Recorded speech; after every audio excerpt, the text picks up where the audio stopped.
Koordinatörlüğünü Marmara Üniversitesi'nin yaptığı, Boğaziçi Üniversitesi'nin, Orta Doğu Teknik Üniversitesi'nin, İstanbul Teknik Üniversitesi'nin, 4 üniversitenin yürüttüğü bir proje var. Türkiye'de dijital veri yetenek açığını kapatmaya yönelik bir proje. Projeye sadece Türkiye değil, mücadil ülkelerden de 135.000 başvuru var. Şu anda birinci dönemini tamamladı. Program 27 hafta, 93 ders ve 284 saatlik kapsamıyla yapay zekadan temel istatistiğe, panel veri analizinden psikometriye, hesaplamalı sosyal bilimlerden dijital beceri bilimlerine ve yapay zeka destekli dijital araç uygulamalarına kadar uzanan 7 modüllük bütüncül bir müfredat uygulanıyor.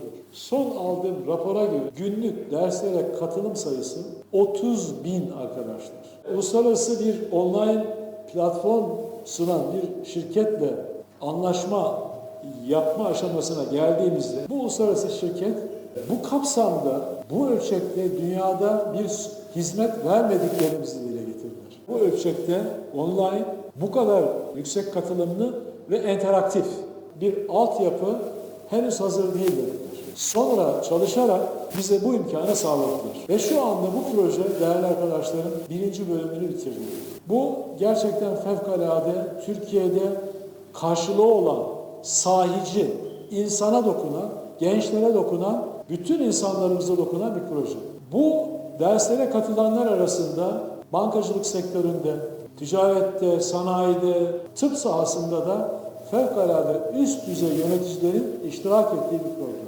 Herhangi bir ücret alınmıyor. Sadece derslere istikrarlı bir şekilde devam etmesi bekleniyor.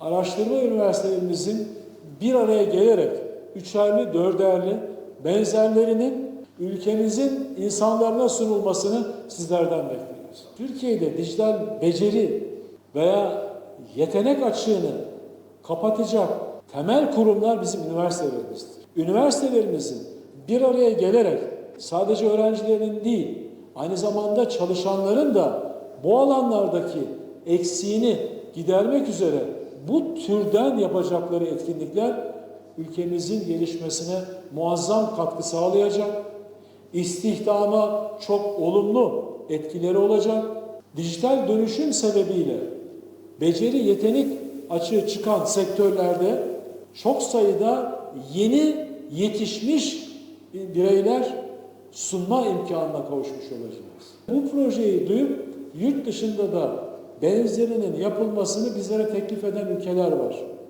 Biz bunu diğer ülkelerde inşallah benzer şekilde açacağız.